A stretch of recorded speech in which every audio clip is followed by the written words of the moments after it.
Sunday marks 5 years since the first bone was discovered in the West Mesa serial killer's burial ground. Police would eventually find the bodies of 11 women out there. But have they ever found the killer?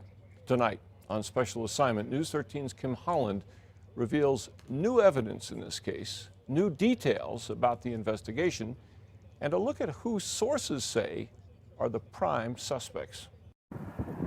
The crime scene has been abandoned.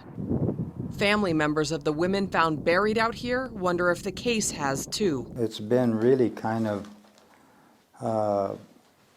disappointing that it hasn't been kept up more. 11 women, one of whom was pregnant, were killed and buried near 118th and Dennis Chavez on Albuquerque's West Mesa. On February 2nd, 2009, police started unearthing the skeletons. Then, one by one, over almost a year, we learned the victims' names. We also learned that drug addiction had driven most of them to shadowy lives of prostitution on East Central. Their deaths, police say, the work of a serial killer.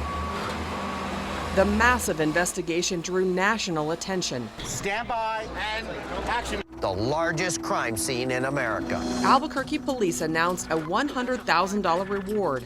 In April of 2009, the digging came to a stop, with police leaving open the possibility more victims may be out there. By July of that year, the suspect list had narrowed to 5 or fewer. But as time went on, the tips slowed. The trail appeared to go cold. 5 years later, where does the case stand now? Do you guys have a lead suspect in this? Do you, in your gut, think you know who did this? No. Commander Anthony Montano is among the new set of eyes overseeing the investigation. He says detectives from the cold case unit and others are going back over the 1,000 tips they've received over the past 5 years, with a suspect list Montano says now includes more than a dozen names. Does that mean the case has gone cold, that police are further away from solving it? It's definitely not a stagnant investigation. There's a lot of good information that we are receiving.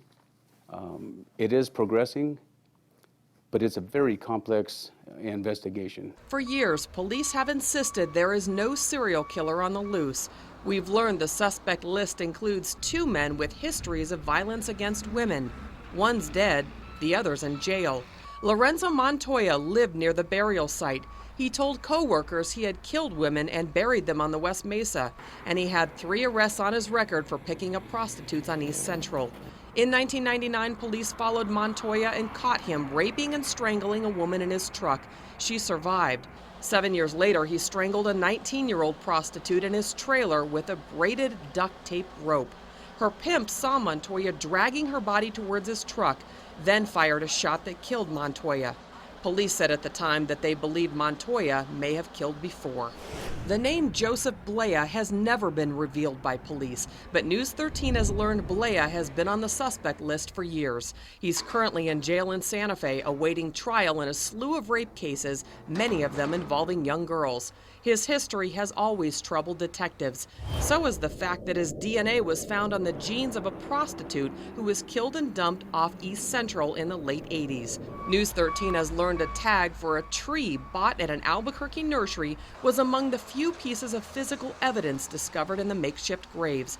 Blea, who worked as a landscaper, was a frequent shopper at the nursery. Police aren't discussing specifics about suspects, and they're not discussing tactics either, but we've learned more. In 2009, FBI profilers assisting APD had a suggestion: use one of the department's own officers to help draw the suspect out. That officer was Nadine Hamby, APD's spokeswoman in 2009. The most important step right now. We've learned Hamby used specific phrases and body language while speaking to reporters on camera. Sources tell us investigators hope seeing her on TV would spark a reaction of potential suspects, including Blea. Did it work?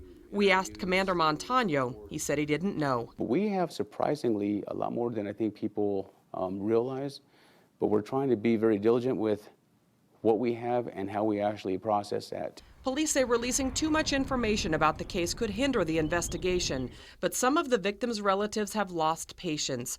And they say they've been frozen out by police and not kept updated. Absolutely not.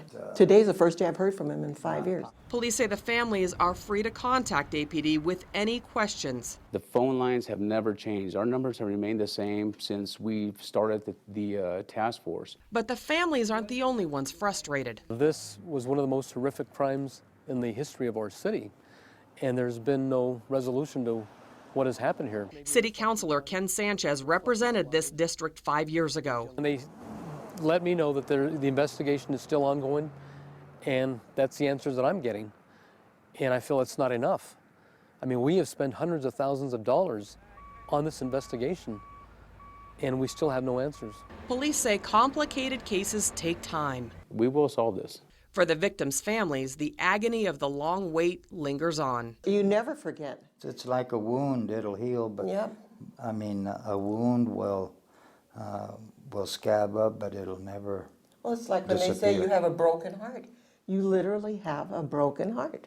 But do they still believe police will ever solve the case? And if you let them do their job, they will get it done. I don't know, it's been many years. On special assignment, Kim Holland, KRQE News 13.